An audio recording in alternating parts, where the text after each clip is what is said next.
Hi, I'm Tony Bachman with the Tony Bachman Group, and I'm here with Dave Kelly from Fairway Mortgage, and we're having conversations around business and real estate. So, good afternoon, Dave. Hey, Tony.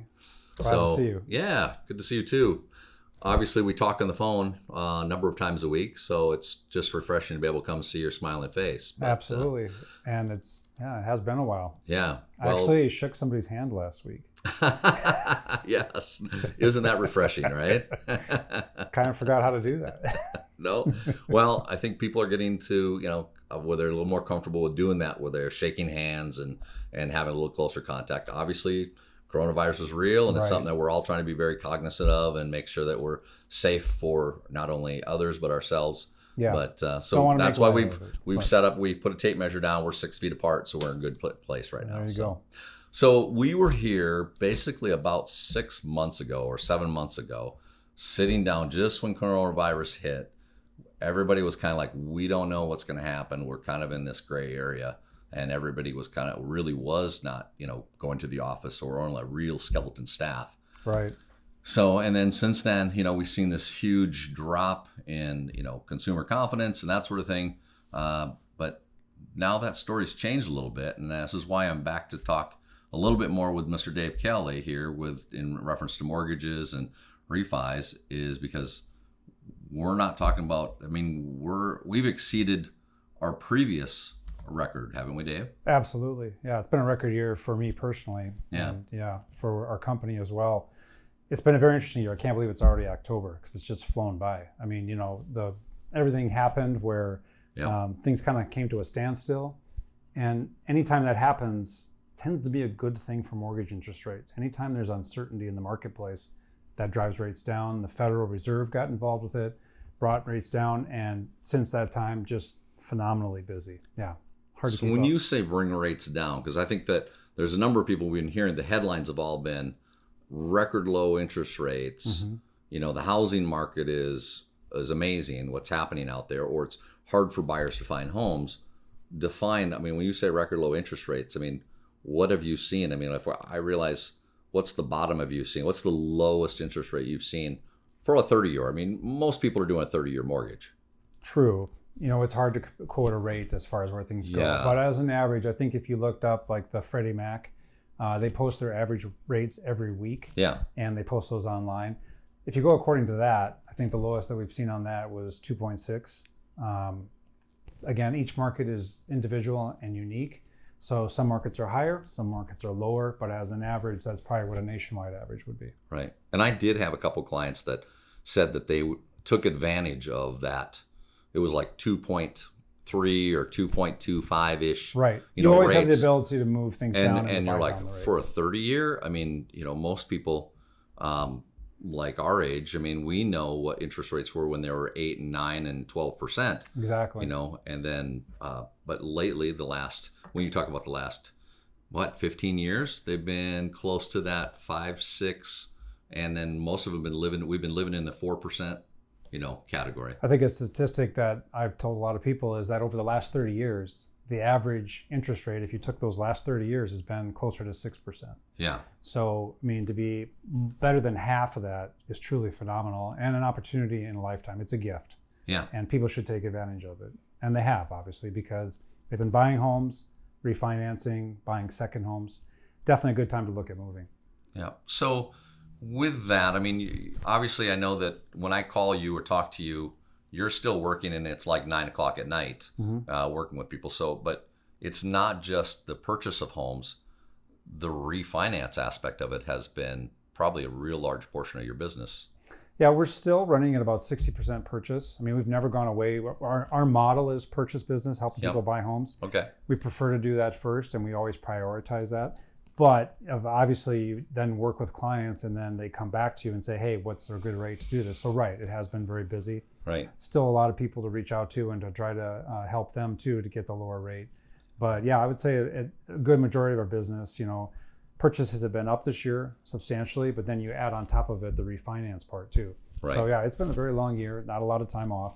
Yeah. But it's gone by very quickly. Well, knock on wood, it's busy. We're fortunate. Your business and our business, we're fortunate to be very busy in this climate. Absolutely. What's going on. the pandemic, again, we're just talking about, we feel for people who are kind of struggling because, of their industry or business has been pinched a little bit. Yeah. So yeah. You can almost feel guilty sometimes because of the fact that you feel like, hey, I am so crazy busy right now, I can't stand it, but then somebody else has lost their job over there. So very unique times, very, very unique times. Yep. Yeah, absolutely. So with, for example, like a refi, and I know I'm kind of going off the beaten path because we didn't talk about this, but so when people are thinking about refining their home, because, obviously, they've locked in, they only own the home for a year, 2 years. I mean, is there just a couple guidelines that you can give someone who's considering refining? Absolutely. The number one question in my mind is, how long are you going to be in the home? If you're only going to be there a couple years, then maybe it makes sense. We put it into a software program that kind of shows we can show up to 4 options at one time. So we might show, okay, here's your existing mortgage, where you're at. If you're 2 years down the road, if you're 5 years down the road, if you're halfway through a 15-year mortgage, you probably shouldn't refinance. I mean, a lot of times you can look at let me back up. A mortgage originator can make it look good sometimes, but sometimes it's not always in your best interest. Maybe you're saving $100 a month in your payment, but if you're going backwards $6,000 or $7,000 to save that, then again, the question becomes, how long am I going to be in that house? Because I need to recoup those costs for my savings. And if I'm 5 years down into a 30-year mortgage, it would probably not be a good idea to go back to a 30-year mortgage because, again, you've lost those 5 years. Right. And you can go back. We have the ability to function and to shape a 28-year mortgage, a 14-year mortgage, 18, whatever fits your overall financial plan. So I really want to make sure people aren't going backwards with what they're doing. Sometimes people come to you and they need to have, cash flow savings. They're struggling a little bit. This would be a good thing to do to help them out. But a lot of times you got to make sure that it makes sense. Right. And that would have been the other part about the refi is that a little bit of a gift because of the market's been so fast and the values of homes have gone up so quickly over the last couple of years is that if someone was struggling a little bit or their hours were cut or, they changed jobs and they weren't making what they were making, sometimes they can leverage some of that equity they have in their home. Absolutely. To do either a home equity line or refi their home so that way their monthly budget is a little easier to work with. Well, we all know the housing market is just crazy. So sometimes it doesn't make sense to move because, yes, I could sell my house at a great advantage, but then what am I going to find out there, right? So maybe I want to refinance to do some remodeling, some different things like that. Yep. So lots of opportunities with that. But I would say the math has to make sense. And I never want to say off the cuff, oh, this makes sense with you without plugging everything in, knowing exactly where you sit with your mortgage, and then how long am I going to be there to make sense. I can't tell you the number of people this year that have approached me that have wanted to refinance, and after we take a look at that, said, no, this doesn't make sense for you to do this because you're wasting your money. Right. And some people like to have bragging rights to say they got X amount for rate. That's not always in your best interest either. For a 15-year, I would argue you shouldn't be buying down points on a 15-year because you're not going to recover. It just doesn't make sense. Right. But everybody's situation is unique, so that's why we have to look at it on an individual basis. Well, and the nice thing is you lay it out for them, and they get to see the spreadsheet, so there's no hidden, fees or you say, here's how it rolls out, and you let me know what makes sense, and then from there you move forward accordingly. Absolutely. I think it's in a well-informed, educated decision that you have to look at it that way, and we can do that without even having an application. We can just get some basic information and put that together for you. Yeah. Well, I think that some of the people I've had work with you, I mean, that's the convenience of at least having that initial conversation, so that at least they can decide, does buying a home make sense, or can I make that move, or should I refinance? So as a certified mortgage planner, I feel it's important that it's more about education than it is about pressuring somebody into a situation. I mean, I'd much rather give you the information you need to make a good decision than let you do that. We say it all the time. If you give people enough information, they can make an educated decision and they can feel comfortable with it. So on the other side of things, I mean, obviously, we started this saying that, it's been 6-7 months and COVID and that. So what have been some of the side effects, positive or negative, when it comes to people that you work with related to, this whole last 7 months in reference to this roller coaster? Right. I would say the biggest thing is self-employed borrowers. In March, when everything hit and everything got shut down, Fannie and Freddie and Ginnie Mae, that's where majority of mortgages go to, they all made the decision that we need to make sure that these businesses are viable. So for self-employed business owners, it has become a little bit more onerous in what you have to prove as a self-employed business owner. Right. But we still are getting it done. And it just might mean more paperwork. I've got one right now where we just have to verify there's bills coming in and bills being paid. Things are working, because it's hard. As a self-employed borrower, typically I'm looking at what your tax returns were last year. Well, that's a completely different picture this year. Right. So we just have to do our due diligence on that and make sense for that. So from a negative standpoint, that's probably been one of the negatives. From a positive standpoint, there's so many, it's hard to even, the ability to help people to save money, long-term planning, helping them financially has been a blessing. Also helping people get into homes. It amazes me every week. There isn't a week that goes by that I don't get a call from somebody out of state that wants to move to South Dakota. Well, that leads to my next question in reference to, what type of level of inquiries have you been getting from out of state or out of area? Because I know that we have received a number of calls, a number of inquiries related to, we've heard so much about South Dakota. We've heard so much about your state. We love it when we get a chance to hear, your governor, Kristi Noem, speak about different subject matters. Right. We're moving to South Dakota. Kind of jokingly, but yet not jokingly, where they're like, we should look at South Dakota. I've had people that buy homes sight unseen, whether it be from California, whether it be from Colorado, Portland, Oregon, Washington State. I've had somebody from New Jersey. It's East and West Coast. Yeah. Minnesota, again, a lot of people are looking at our state to move to. And they're moving for various reasons, but a lot of them are moving to escape certain things and they see opportunity here. And they want to live in an environment that, I don't know, for lack of a better word, is not as controlling. They want to be able to. It's a little bit more of an open business and social environment than Absolutely. some of the other. Yes. I've had several people move their businesses because, again, they see a better work environment to work here versus an East or West Coast situation. Sure. Yeah, we've noticed that too. And so then that also with the people coming in from out of state, out of area, and then we're already talking about inventory levels that are low. One thing that I'd seen here since COVID hit in March till today, so this year, 400 fewer homes were listed than the previous year, and it's attributed to COVID because it's basically... People are afraid, they don't want to put their houses on the market. Right, exactly. Right. So, but then again, you have this demand of all these people that want to get approved. They can get an interest rate that is, fantastic. What they're paying for a whole house versus an apartment basically is kind of a wash. Or better. Or better. Better. So there's a reason we're down in inventory by, close to 35%. Well, and it's not just housing. I had spoken with a leasing agent for one of the bigger companies here in town, and they're at 98% occupancy right now. Yeah. They've never been that high. Yeah. Because of all the people wanting to move to Sioux Falls or South Dakota. Yep. It just blows your mind. Yep. And yes, I think our government with the advertising the timing has been impeccable during this whole thing to state, right. This is a good place to move to. A lot of benefits for moving here. But the biggest challenge, you're right, is inventory and where do you go? How do you find it? I would think a lot of people, I see a lot of them turning to building because they can't find what they're looking for. Mm-hmm. And they feel that there's this limited time frame out there for them to get into something. I do think regardless of what happens with the election, I do think that rates are going to continue to remain low, especially historically speaking. Yeah, and I think I get a lot of that from people too with like, we're going to wait until after the election to decide what we want to do. And, and I've said that, back in June, the Federal Reserve had said that they made a commitment that they were going to try and keep the interest rates low through 2021. Absolutely. And again, that's the short-term interest rate. So they try to manipulate that to keep that low with the hope that it trickles through all the other interest rate products, right? Mm-hmm. Mortgage market, a little bit more dependent upon what's going on in the stock market, what's going on with the treasuries.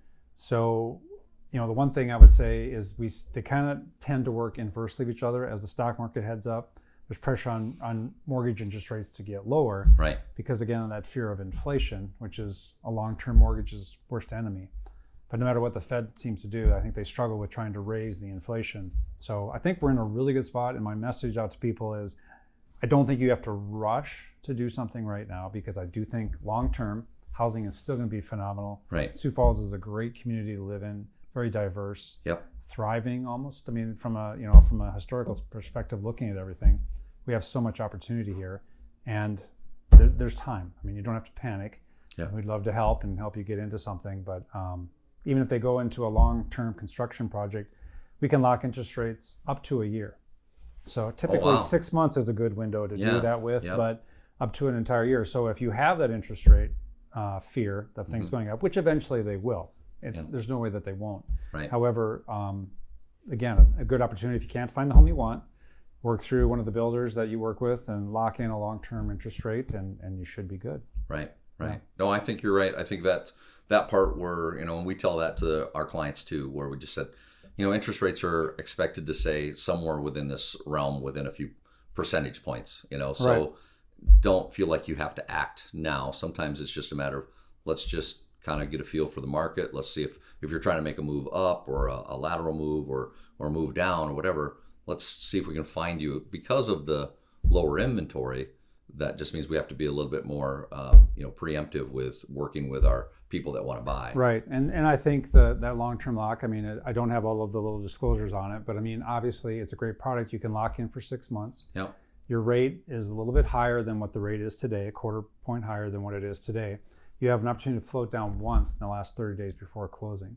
So even if rates do get better and you've locked in on that 6 month lock, you have an opportunity to take advantage of that lower rate. Why wouldn't you not? But you're not going to be penalized if they go up. No, well, actually, that's the point of locking in. Yeah, right. So I mean, that's your rate. Exactly. So you're able to. It's a great product for building. Yeah. Well, awesome. So anything else in reference to, like, what are the biggest questions that you get right now in reference to, when people call you or come in to see you? Should I refinance? We've kind of covered that because of the fact that, we look at the math. I get a lot of questions for, again, those people moving out of state that want to know, is this a good place to move? I see a lot of good things. I've researched it. Yep. And, what can you tell me about South Dakota? So we kind of go through that, talk to them about that, give them the options to take a look at. And, I've got several people that are buying second homes here because of the fact that they may not want to leave their home out there on the West Coast. Right. Because, again, their values are going up too, but yet they see an opportunity here. Yeah. And so it really, really is important that if you are out there looking, get pre-approved. Okay, go through the process, make sure that you have everything, all your ducks in a row, because I can do it. I mean, I've had several clients that on a Saturday morning they say, hey, we've been looking for 3 months, but now we found this place we want to get. I'll do that. But it's much better if you can do that beforehand, because you're going to be competing. Yeah. You're going to lose out on opportunities. So you got to be ready to. Yeah, we preach that 110%, with just having that pre-approval, because anytime someone calls and say, hey, I'd like to go take a look at a house. Have you talked to a lender? No, but I know I'd qualify. I'm great. I'm glad that you would. But in the same token, if we go out and that's the perfect house for you and you want to make an offer, well, there's probably 2 other offers that are out there. Now, who are they going to take? They're going to take someone who has the pre-qualification letter, as opposed to they come to you and like you're trying to make that all work within 6 to 24 hours. And, that's just a hard nut to depending do. upon the client, we can take a morning or afternoon to get that figured out for them. And that's the problem, I think, is a lot of people that have the wherewithal to maybe write a check for a property, but they know they still want to do financing. They haven't gone through and done that. And it's still worth it to make sure that you can do it that way, because it just helps when you're competing against offers. And I think I'm getting less pushback from people when I ask if they'll get pre-qualified. Yeah. I think more and more, the message is getting out. So more and more people are saying, absolutely, I'll go get it. We'll get that letter, type of thing. So, Dave, thank you for your time. We really appreciate it. All we want is just get a quick barometer of, what's going on in the lending industry, mortgage, that sort of thing. I mean, obviously it's in the headlines along with all the other things that are in headlines, but when it comes to the economy, the housing market and mortgage has dominated. Oh, it's thriving. Yeah. And it's driving a lot of good things in our economy too. So, and we'll continue to do so. We're still very busy. Yeah, absolutely. Yeah. Thank you again for your time. It's always a pleasure. We'll make sure that we have everything tagged with Fairway Mortgage and Dave Kelly, and we'll put it out there, and we're more than glad to help people however we can. So thank you, Tony. All right. Thank you, Dave.